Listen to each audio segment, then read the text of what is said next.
C'était en effet un coup de tonnerre, comme seul Trump en a le secret. Le président américain a négocié avec Poutine dans la plus grande discrétion un projet en 28 points qui prévoit une capitulation de l'Ukraine avec des points inimaginables pour Kiev. Par exemple, Kiev ne devra plus recevoir d'aide militaire étrangère ou encore renoncer à la moitié des effectifs de l'armée ukrainienne.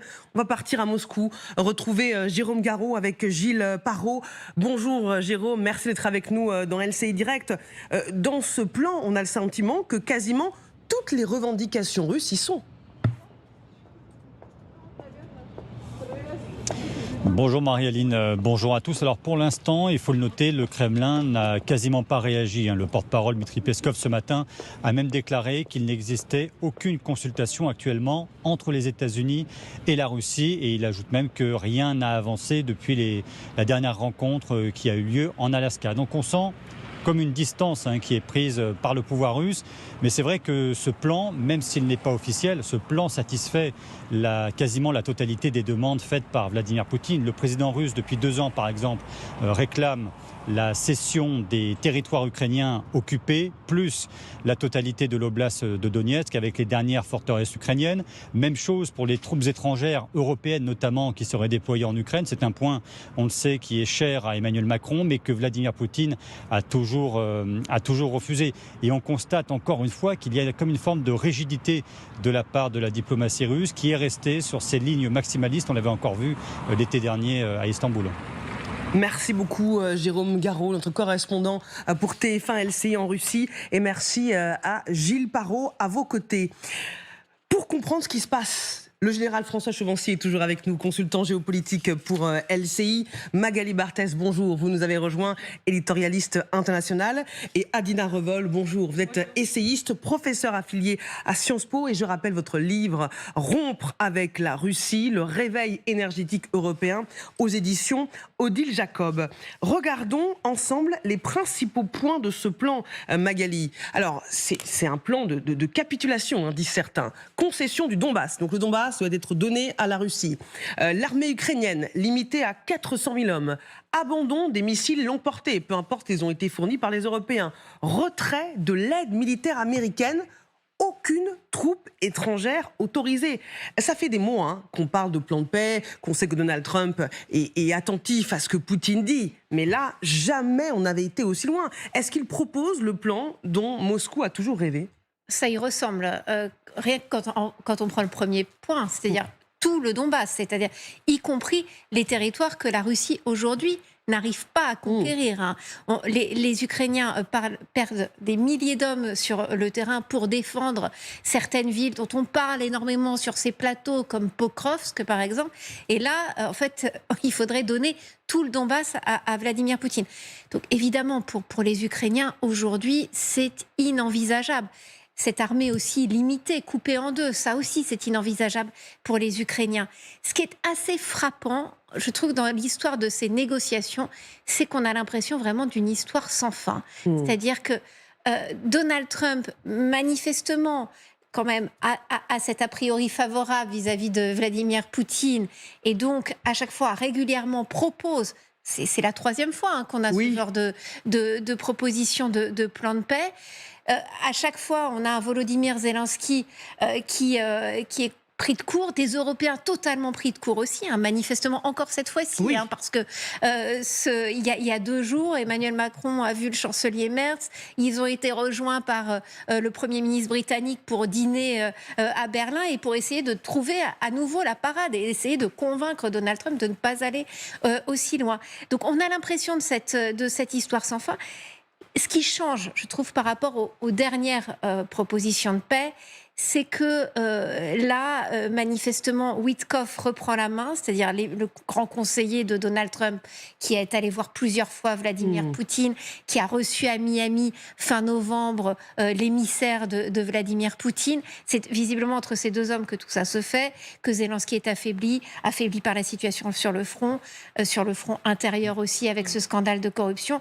Et donc là, manifestement, Donald Trump se dit qu'il y a peut-être moyen de véritablement tordre le bras bras des Ukrainiens. C'est là que c'est très dangereux pour Zelensky, qui va accueillir tout à l'heure des hauts gradés du Pentagone qui sont là pour lui parler de ce plan. Alina Revol. Oui, tout à fait. Vous avez mis le doigt où le bas blesse. C'est que Zelensky est effectivement affaibli sur le front militaire, mais aussi sur le front intérieur à cause de cette affaire des corruptions. Et donc, Donald Trump, il voit une fenêtre d'opportunité pour faire un deal. Mais encore une fois, Vladimir Poutine n'y tiendra jamais parole.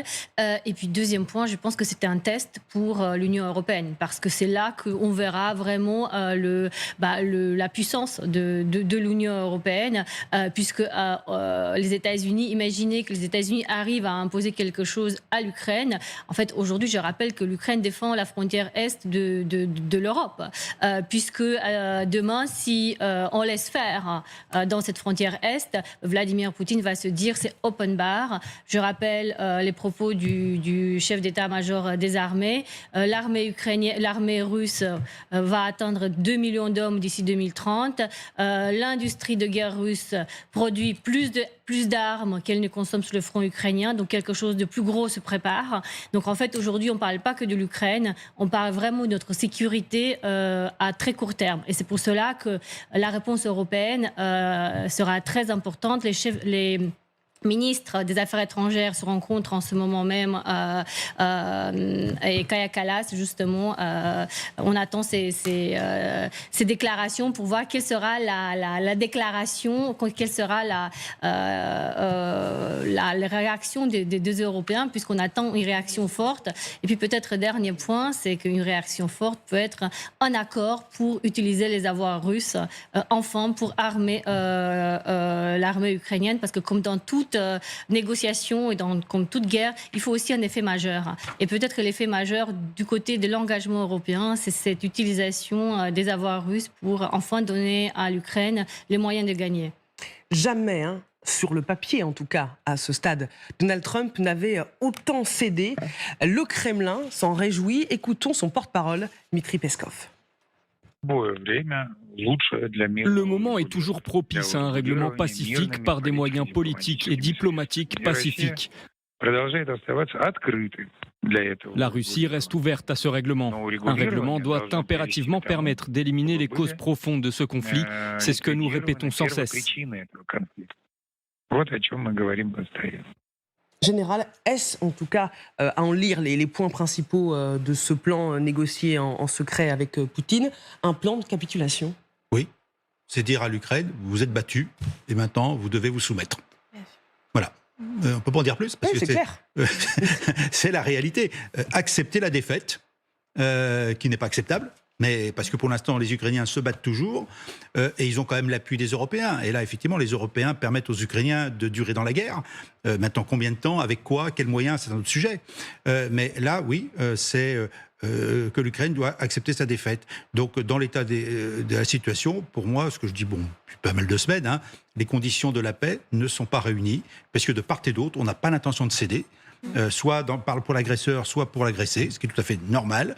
Donc on est encore parti pour de longs mois de guerre, à moins qu'il y ait un effondrement quelque part. Et peut-être qu'enfin, on va revenir à ce qu'on a évoqué plusieurs fois, depuis des mois et des mois, le terrain décidera peut-être des négociations. Et là, on ne peut pas faire de prédiction, parce qu'à la guerre, c'est trop facile de dire, il n'y a qu'à Faucon, il aurait fallu faire ceci, on y était arrivé. Non. Mais pour l'instant, l'armée ukrainienne est en position de faiblesse.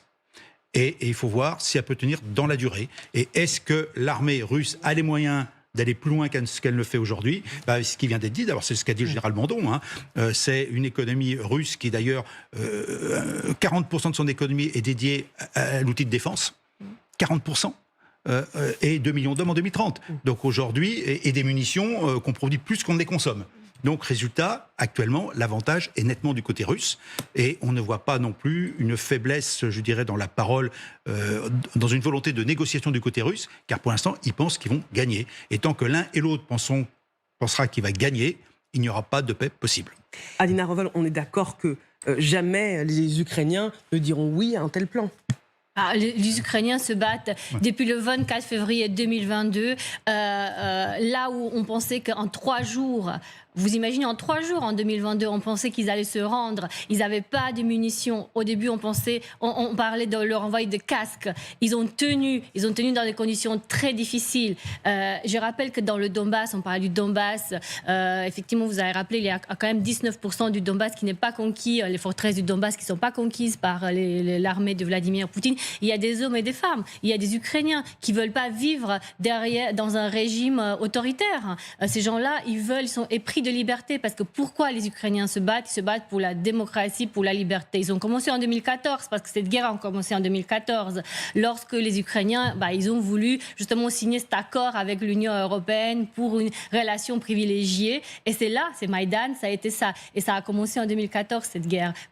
Donc en fait, aujourd'hui, les Ukrainiens, ils ne peuvent pas accepter d'avoir perdu autant d'hommes, d'avoir autant de vies complètement fauchées pour une capitulation pure et simple. Et encore une fois, pour les Européens, ce n'est pas acceptable cet accord de paix. C'est la fin de l'Europe, en fait, parce que Vladimir Poutine va avoir les mains libres. Il va se sentir complètement à l'aise dans les pays baltes. Et je rappelle que s'il attaque les pays baltes, il va couper tout le nord de l'Europe de sa liaison avec l'Europe continentale. Donc c'est très grave si cet plan de paix est adopté, bien sûr.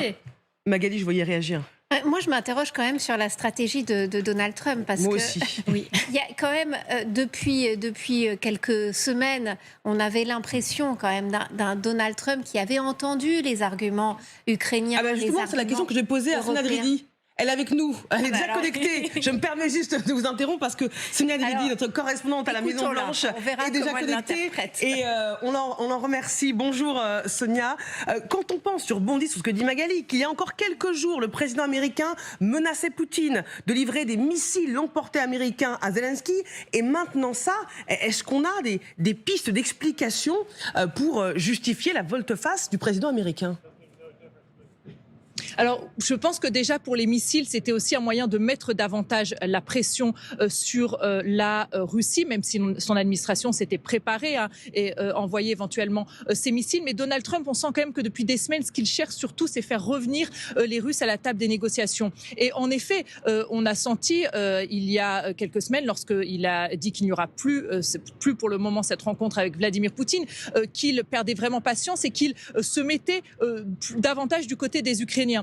Ce qui peut expliquer dernièrement ce revirement, c'est que à la fin du mois octobre, il y a son envoyé spécial Steve Witkoff, qui est vraiment l'interlocuteur principal avec Moscou, qui a rencontré à Miami un émissaire spécial et un émissaire russe. Et ce qui est frappant, c'est qu'à chaque fois que les Américains ont des contacts avec les Russes, eh bien le récit change et ils adoptent la rhétorique du Kremlin. Et c'est ce qui est en train de se passer après cette rencontre à Miami. L'envoyé spécial semble avoir été convaincu par les arguments de la Russie et désormais on sent vraiment que l'administration tente d'imposer ce plan qui semble remplir de nombreux objectifs politiques du Kremlin. Et on sent aussi que cette administration est en train de profiter du contexte national en Ukraine avec un scandale de corruption notamment pour tenter davantage de mettre la pression à Zelensky puisque le contexte est plutôt défavorable.